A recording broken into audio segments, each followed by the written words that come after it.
안녕하세요. 오늘 함께 이야기 나눌 자료들 보니까요. 야당, 여당 부부라는 표현이 있더라고요. 이게 참 표현이 재밌는데, 부모 역할이나 스타일이 좀 달라도 어떻게 잘 해나갈 수 있는지, 그리고 왜 결국엔 같은 방향을 보는 게 중요한지 좀 깊이 들여다보려고 합니다. 어쩌면 이게 서로 달라서 더 좋을 수도 있지 않을까? 뭐 그런 생각도 들고요. 자, 한번 시작해볼까요? 우선 이 야당, 여당 비유요. 구체적으로 어떤 상황을 말하는 걸까요?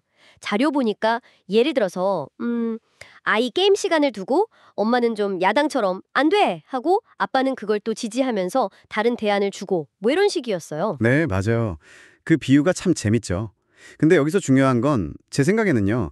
그 역할 나누는 모습 그 자체보다도 그 밑에 깔린 어떤 근본적인 원칙, 거기에 대한 합의가 더 중요한 것 같아요. 그러니까 스타일은 막 달라도 아이가 느끼기에 아, 우리 부모님은 결국 한 편이구나.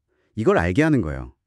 주신 자료에도 보면 아이들이 보통 리더십은 한 사람한테 있다 이렇게 여기고 또 아이마다 더 기대는 부모가 다를 수 있다 이런 관찰이 나오잖아요. 네네.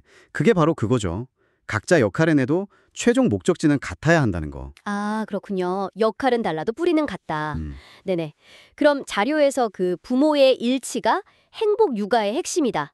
심지어 자녀 컨트롤에도 중요하다. 이렇게까지 강조하던데 이건 왜 그럴까요? 이게 그렇게 결정적인가요? 음.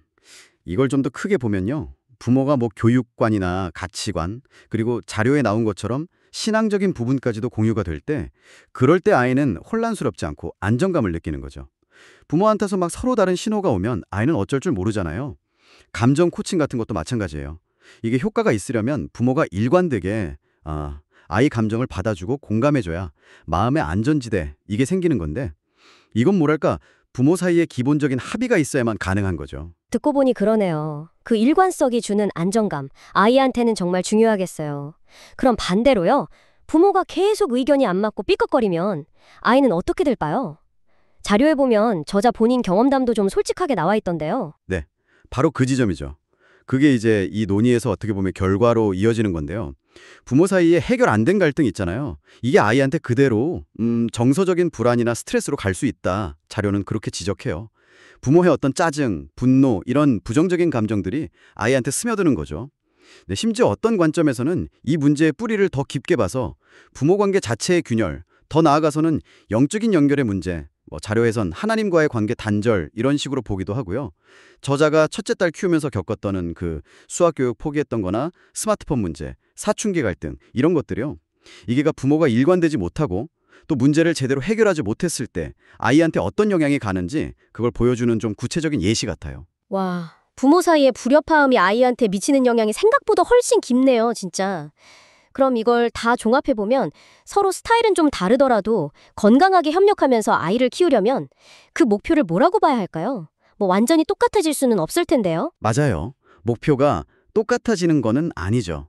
그보다는 공유된 원칙 그리고 어떤 사랑 안에서 시너지를 내는 협력 이게 핵심인 것 같아요. 건강한 야당-여당 관계라는 건 결국 아이가 부모의 어떤 리더십이나 권위를 자연스럽게 받아들이고 따르면서도 동시에 스스로 판단하고 자기 삶을 이끌어갈 그런 내적인 힘을 키우도록 돕는 거. 거기에 초점을 맞춰야 한다고 봐요. 자료에서 뭐 강한 말씀 암송시킨다거나 아버지가 안수기도를 해준다거나 하는 것들도 그런 맥락에서 보면 아이 내면을 좀 단단하게 해주려는 어떤 영적인 권위를 통한 노력 이렇게 볼 수도 있겠죠. 중요한 건 뭐 뚜렷한 목표 없는 삶이라든지 아니면 지나친 집착이나 경쟁 같은 그런 극단으로 가지 않으면서 계속 대화하고 서로 이해하고 또 자료에 따르면 영적인 조화를 통해 자존감 높인 아이 그리고 행복한 부모 이 공동의 목표를 향해 가는 거 그게 중요하겠죠. 아, 부모 각자의 색깔은 있는데 그러면서도 어떻게 한 팀으로 움직이느냐. 그 관계가 아이 성장에 정말 다각적으로 영향을 미치는군요. 네, 그렇죠. 결국 핵심 메시지는 그거 같아요. 접근 방식은 다를 수 있다.